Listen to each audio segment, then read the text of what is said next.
buen día, Agustín, ¿cómo estás? Bien, bien. Rubens, la consulta es, bueno, acá hay un choque de intereses. Los cooperativistas quieren seguir allí, la justicia ha ordenado el desalojo inmediato de esas tierras. ¿Cuál es el cuadro de situación? ¿Qué están viendo ustedes desde la parte, una parte interesada en esto, que serían los propietarios originales de esa tierra, Rubén?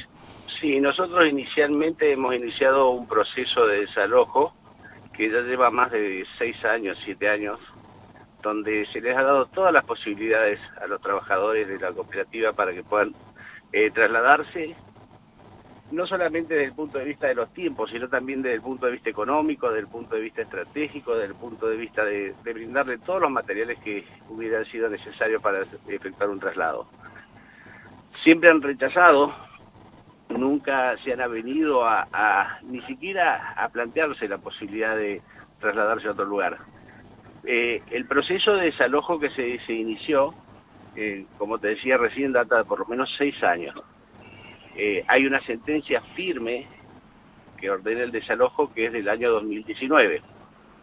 Ujú. Los procesos recursivos que ellos han tenido a mano para poder dar vuelta a la sentencia que ordena el desalojo, los han transitado en todas sus expresiones, con lo cual nosotros hemos luchado ciertamente para recuperar esas tierras. Tierras que por otra parte son, como bien dijiste en la introducción, son alrededor de 6 hectáreas y donde ellos de ninguna manera necesitan y nunca han ocupado el predio de las 6 hectáreas. Pareciera que hay por detrás de esto algún interés distinto a buscar o sostener su fuente de trabajo.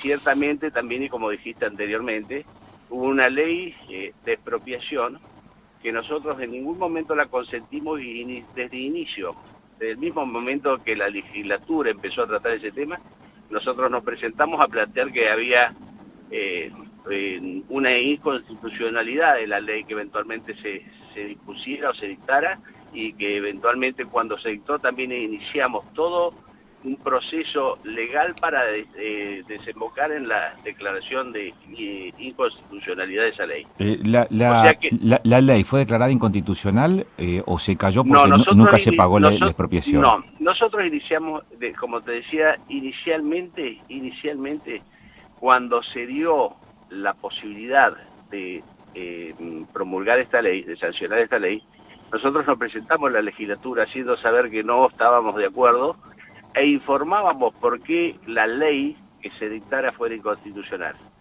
Bueno, Porque no es evidentemente una finalidad de utilidad pública, sería.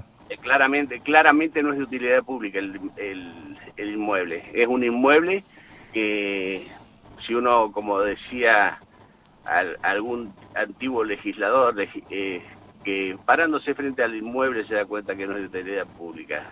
No está destinada a la comunidad, al servicio de un determinado sector de la comunidad, sino simplemente para algunos trabajadores que pueden buscar su fuente de trabajo, pueden luchar por su fuente de trabajo, pero claramente no es así la ley de expropiación, no reúne los requisitos de la ley de expropiación.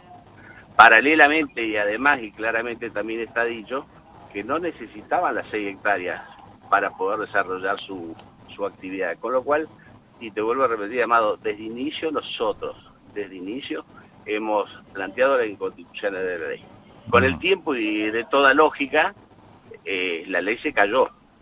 Pasados los 2 años, la ley de expropiación claramente establece que si no se efectivizó la expropiación, se produce de pleno derecho el abandono de la expropiación, que es lo que sucedió claramente.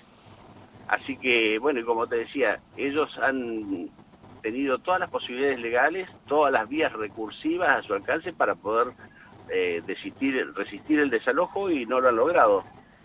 Y a la par de eso, a manera de conclusión, de resumen, claramente se les dio todas las posibilidades para que ellos se puedan trasladar. Mi cliente les ofreció en alguna oportunidad no solamente el apoyo económico, sino también le ofreció que parte de toda la estructura que tiene el predio la puedan trasladar. El municipio les ofreció tierras.